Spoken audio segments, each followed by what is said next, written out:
Est-ce que ça vous est déjà arrivé d'aller dans un centre jardin dans l'idée d'aller chercher une plante ou un légume qui vous intéresse plus qu'un autre et ne pas le trouver, puis faire un puis un autre centre jardin puis réaliser que cette année, vous n'auriez pas la variété? Ça m'est arrivé souvent. Puis depuis ce temps-là, ce que j'ai découvert, c'est qu'on pouvait les faire pousser soi-même à la maison puis que c'était super facile. Puis on va découvrir ensemble comment ça se fait.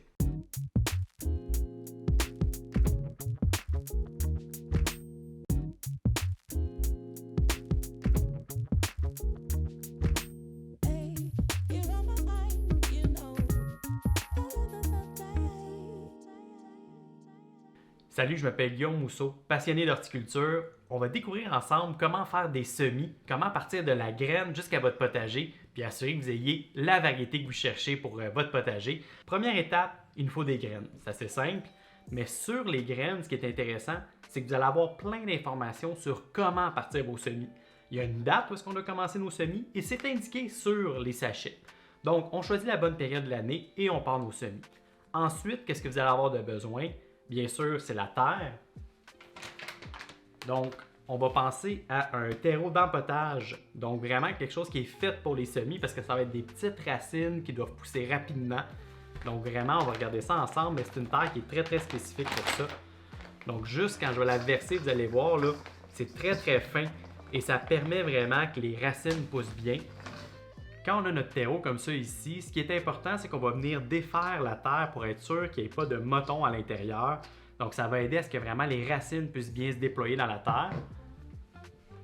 Ensuite, on va l'arroser, mais légèrement. Donc, on la met comme ça ici. On va mélanger et on va s'assurer, une fois qu'on a humidifié la terre, qu'il n'y ait pas un surplus d'eau. Comme ça ici. Donc, on va regarder ensemble. Donc, une fois qu'on l'a bien mélangé, on va vouloir venir la prendre et s'assurer qu'il n'y ait pas de l'eau qui se met à couler quand on est en train finalement de l'écraser. Ça va vouloir dire que notre terreau est bien humidifié. Une fois que notre terre est prête, on va être prêt à semer. À ce moment-là, ce qui est important, c'est de sélectionner nos pots. On peut utiliser d'anciens pots qu'on a récupérés. Il y en a qui vont même utiliser des pots de yogourt. Donc vraiment, tout est possible. Par contre, il y a certains moments où est-ce que je vais suggérer d'utiliser des godets de tourbe. En fait, c'est surtout pour tout ce qui est cucurbitacées, les cocombes. Pourquoi? Parce que les racines des cocombes sont très fragiles. Si on vient séparer les plants ou les enlever des pots, on peut blesser la plante. Donc à ce moment-là, on va pouvoir planter directement dans le pot et ça va se désagréger dans la terre. Ensuite, si on est prêt à faire nos semis, je vais vous montrer un système que moi j'apprécie beaucoup. Donc on a le système Livalet ici pour l'irrigation et les semis. Ce qui va être intéressant, c'est qu'on va pouvoir mettre la terre à l'intérieur. Donc, je vous montre un peu à quoi ça ressemble. Donc ici, on peut mettre nos semis et après ça, venir compresser la terre. Très important, on va enlever avant de planter notre tapis d'irrigation.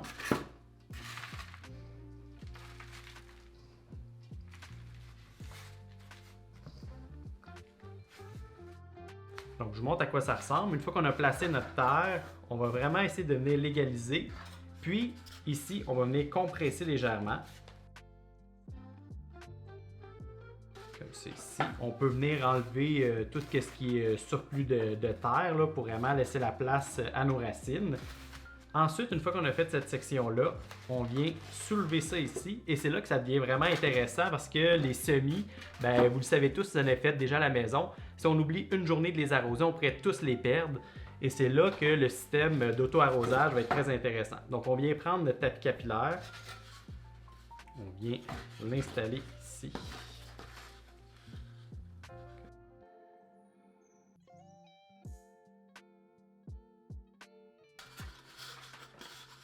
Une fois que c'est installé, ce qui est intéressant, c'est que ça ici va venir amener l'eau à nos racines et c'est les bouts ici qui vont récupérer l'eau. Donc on l'installe comme ça dans le fond. Et quand vous allez mettre de l'eau, vous pouvez en mettre dans le trou qui est ici. Vous allez avoir ici le niveau. Donc ça va vous indiquer le niveau d'eau que vous avez et quand il faut en rajouter, bien sûr, quand le niveau est baissé au complet. Ensuite, vous mettez votre plateau sur le dessus et c'est le temps de planter. On va sélectionner, exemple ici, des tomates jaunes, donc les Golden Queen. Je dois avouer que les tomates jaunes, moi, c'est ceux que je préfère, fait que ça va être le fun à planter. Et là, on va prendre nos graines. Ce qui est important, c'est qu'on va mettre à peu près 3 graines par trou. Et à ce moment-là, quand il va y avoir la croissance, on va vouloir garder seulement un plant par espace. Donc on commence par planter. Pour planter, c'est très simple. On peut prendre un crayon comme ça ici, venir faire nos petits trous. Donc on fait nos 3 trous. On prend nos graines ensuite, on vient en mettre 3 comme ça ici. Et après ça, on tasse la terre. Donc on peut faire une rangée complète comme ça ici. Donc vraiment les mettre là, dans chacun des trous. Et ensuite, ce qui va être important, c'est d'identifier vos variétés. Parce que comme on parlait plus tôt, si vous cherchez des variétés spécifiques, c'est le fun de savoir quelle variété on a plantée à quel endroit. Je vais vous donner mon truc de pro par rapport à ça. C'est vraiment de venir utiliser d'anciens pots de yogourt.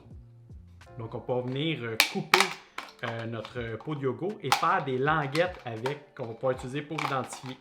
Donc comme c'est en plastique, ce qui est intéressant, c'est que ça ne va pas se désagréger. Je ne cacherai pas que j'ai déjà utilisé des petits bâtonnets de bois, puis j'avais écrit dessus, puis tout s'était effacé. Donc à la fin de la saison, je mangeais des bons légumes, mais je ne savais plus quelle variété était où, puis je ne savais pas quelle variété j'allais avoir l'an d'après qui m'intéressait le plus. Donc une fois que j'ai fait ça, j'écris tout simplement la variété. Donc ici j'ai Golden Queen. Très important, un crayon permanent. Ça aussi, ça m'est déjà arrivé, d'écrire avec un crayon qui n'était pas permanent, puis il mouille dehors, hein? Fait que quand vous mettez ça dehors, ça peut disparaître. Donc Golden Queen. Et on va mettre ça comme ça ici avec nos plantes. Maintenant qu'on a identifié nos plantes, il faut humidifier notre terreau. On veut créer un environnement favorable pour les graines parce que ce qu'il faut se rappeler, c'est que les graines ont besoin d'un signal pour débuter et ça va être la chaleur et l'humidité. Je vous montre à quoi ça ressemble. Donc, on va commencer par mettre une bonne humidité. On a bien arrosé déjà, donc l'important c'est juste d'humidifier, comme ça ici. Ensuite, on va remettre le dôme. On veut avoir entre 21 et 24 degrés de chaleur, donc on veut vraiment avoir une bonne humidité et de la chaleur. Ce qui est important, c'est qu'on va vouloir garder aussi tout le terreau bien humidifié. Ici, on est chanceux, on a un tapis capillaire, mais si de votre côté, vous y allez d'une manière plus standard, il va falloir penser à arroser 1 à 2 fois par jour, même parfois jusqu'à 3 fois, parce que les semis, c'est comme des bébés. Donc si vous les oubliez, malheureusement, ils n'ont pas beaucoup de réserve et ils pourraient mourir. Ensuite, on va laisser pousser. On va regarder pour qu'il y ait environ 50% du plateau qui est poussé. Et là, quand c'est arrivé, on va enlever le dôme et les mettre à la lumière. Donc au début, on voulait les protéger de la lumière et maintenant on veut les mettre à la lumière directe. Et quand on a vraiment une belle croissance qui s'est faite, là, on a besoin de plus de soleil possible. Donc, vous les mettez soit près d'une fenêtre ou si vous manquez de lumière, je vais vous montrer quel genre de système vous pourriez utiliser. Si tu manques de luminosité à la maison, j'ai un truc pour toi. Ici, on a l'étagère de serre Dell Floralite commercialisée par Lee-Valley. Ce qui est vraiment intéressant en premier lieu, c'est que c'est du Dell. Je te montre ça. Donc ici, du Dell comme ça va durer une dizaine d'années. Pour tes semis, ce qui rend ça intéressant, c'est qu'ils ont besoin de 12 à 16 heures de luminosité. Donc, tu mets un minuteur, tu t'assures qu'il y ait le plus de lumière possible pour avoir tes plantes prêtes pour le printemps. Ensuite, ici, tu as des bacs qui accumulent l'eau. Donc, quand tu fais tes arrosages, ça fait que tu n'as pas à te soucier de l'eau qui va couler. Aussi, ce qui est intéressant, c'est que tout est prêt. Donc, tu as la lumière ici que tu peux ajuster à la hauteur de tes plants pour qu'il y ait le maximum de lumière. Et au final, tout est bien bâti, donc tu t'assures d'avoir un système qui est prêt pour faire pousser tes semis. L'objectif, c'est d'avoir à peu près un plant par trou qui va pousser. Donc, si vous avez plusieurs plants qui poussent, je vais vous donner un exemple. Donc ici, exemple, j'aurais beaucoup trop de plants qui auraient poussé par trou. Là, à ce moment-là, je vais vouloir venir tailler les plants superflus. Pourquoi je veux les tailler et non pas juste les tirer? C'est que je ne veux pas blesser la racine de mes autres plants. Tout est fragile, hein? C'est comme des petits bébés, fait qu'on veut leur faire attention. Donc là, on va venir sélectionner les plants qui sont plus petits et on va venir tailler. Et ça va venir tout simplement éliminer ce plant-là pour laisser les autres bien pousser.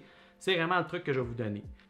Une fois que nos plantes ont bien poussé, on veut que nos plants aient au moins 4 vraies feuilles. Donc vous allez avoir les cotylédons, des fausses feuilles, puis ensuite il va y avoir les vraies feuilles qui vont apparaître. Je vais vous montrer un exemple. Donc ici, on a des plants qui ont quand même bien poussé. Donc, qu'est-ce qu'on veut faire maintenant? C'est qu'on veut récupérer la plante sans blesser la racine. On peut utiliser tout simplement une cuillère. Et, très important, tout à l'heure, on a identifié nos plantes. Donc, on va essayer de garder nos identifications. Donc, on va prendre celle-là ici qui était identifiée. On va venir la sortir du pot. Donc, on fait... L'important, c'est vraiment de faire attention parce qu'on parlait que c'est des bébés. Donc, les racines, on ne veut vraiment pas les blesser. Donc, une fois qu'on a récupéré notre plante, on va choisir notre pot et on va venir mettre de la terre à l'intérieur. qui est important, c'est qu'on va vraiment faire notre trou pour la plante. Donc, on va vouloir mettre ici un trou pour venir déposer la plante pour ne pas travailler sur les racines, comme ça ici. Et là, on va vouloir bien arroser la plante. On peut commencer par l'asperger un peu comme ça ici, mais là, c'est le moment de vraiment bien l'arroser. Donc maintenant qu'on a repiqué nos plantes, on va lui laisser environ 2 semaines dans son pot avant de la fertiliser. Très important quand elle a passé son 2 semaines de commencer la fertilisation avec un engrais soluble. Ensuite, on veut s'assurer qu'elle ait le plus de lumière possible, donc vous l'avez mis près du soleil avec une lumière artificielle. Et quand c'est le temps de la planter à l'extérieur, faites bien attention parce que comme elle a poussé à l'intérieur, elle n'est pas adaptée présentement à l'extérieur. Donc, on va vouloir la mettre dans une zone qui est ombragée, 3-4 heures par jour, pour l'approcher tranquillement du soleil, pour éventuellement pouvoir la planter directement dans votre jardin. Ensuite, quand c'est le moment, vous la plantez et vous profitez pleinement de votre été.